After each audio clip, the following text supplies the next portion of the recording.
Smartphone নয়, এবার smart brain. Elon মাস্কের নিউরালিঙ্ক বদলে দিতে যাচ্ছে আমাদের জীবন। এই যে ইলেকট্রিক ভেহিকেলস, চ্যাটজিটিপি আর সস্তা স্পেসএক্স ট্রাভেল, এগুলোর পরে এখন ইলন মাস্ক আমাদের কম্পিউটারের মতো সুপার ইন্টেলিজেন্স দেওয়ার সিদ্ধান্ত নিয়েছে। ইলন মাস্কের একটি কোম্পানি আছে যার নাম নিউরালিঙ্ক। যদি অনেক কম মানুষই এই কোম্পানির নাম শুনেছে, তাহলে এই কোম্পানি আসলে কি করে? নাম থেকে আপনি একটু আন্দাজ করতে পারেন। নিউরো বলতে আপনার মস্তিষ্কের নিউরনকে এবং লিঙ্ক বলতে কানেকশনকে বোঝায়। অর্থাৎ নিউরালিঙ্কের লক্ষ্য হলো মানুষ এবং কম্পিউটারের মধ্যে যেই ব্যান্ডউইথের সমস্যা আছে সেই সমস্যাটাকে মেটানো। তাহলে ব্যান্ডউইথের সমস্যা বলতে আবার কি বোঝায়? মূলত এই সময় আপনি আপনার কম্পিউটারের মাধ্যমে মিনিটে মাত্র কয়েকটি শব্দের মাধ্যমে তথ্য বিনিময় করতে পারেন, সেটি হোক টাইপ করার মাধ্যমে অথবা পড়ার মাধ্যমে। ইলন মাস্কের লক্ষ্য হলো এই গতিকে টার্বো প্রো ম্যাক্স লেভেলে নিয়ে যাওয়া। অর্থাৎ ফিউচারে আপনি গুগলে কিছু সার্চ করার জন্য আর টাইপ করবেন না, শুধুমাত্র চিন্তা করবেন আর আপনার উত্তর পেয়ে যাবেন। এখন এই টেকনোলজি একেবারে প্রাথমিক পর্যায়ে আছে। এখন পর্যন্ত মস্তিষ্কে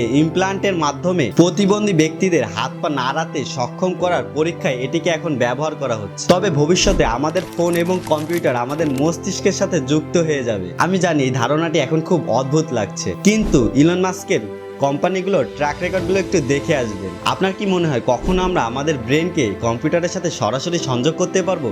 নিচে কমেন্টে জানান এবং এই পেজটিকে ফলো করতে ভুলবেন না।